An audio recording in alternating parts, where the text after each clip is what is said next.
မင်္ဂလာရှိသောနေ့လေးပါခင်ဗျာ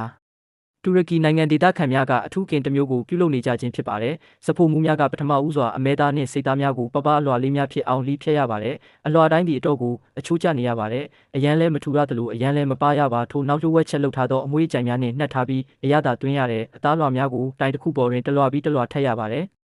မျော်စင်ပုံစံတစ်ခုဖြစ်လာသည့်အခါအသားမျော်စင်ကြီးပြိုကျမသွားစေရန်အတွက်ကိရိယာများကိုအသုံးပြုပြီးအသားတုံးကြီးကိုဖိသိပ်ရပါတယ်။အမြင့်တစ်ခုအထိထပ်ပြီးသွားသောအခါဓာတ်ကိုအသုံးပြုပြီးဘေးအနားများကိုပြန်လည်ပြုပြင်ရပါတယ်။ဤသို့ပြုလုပ်ခြင်းကအသားမျော်စင်ကြီးကိုကြည့်ရသည့်ပုံမူလှပစေုံသာမကကင်းသည့်အခါတွင်လည်းအပူရှိန်ကိုညီညာစွာပြန့်နှံ့စေနိုင်ပါတယ်ခင်ဗျာ။ဒါအပြင်မဲသားနှင့်စိတ်သားများကိုအသုံးပြုရုံသာမကအချို့သောအကင်ဆိုင်များသည့်ကုန်ကျစရိတ်သက်သာစေရန်အတွက်ကြက်သားကိုအစားထိုးအသုံးပြုကြတာမျိုးလည်းရှိပါတယ်။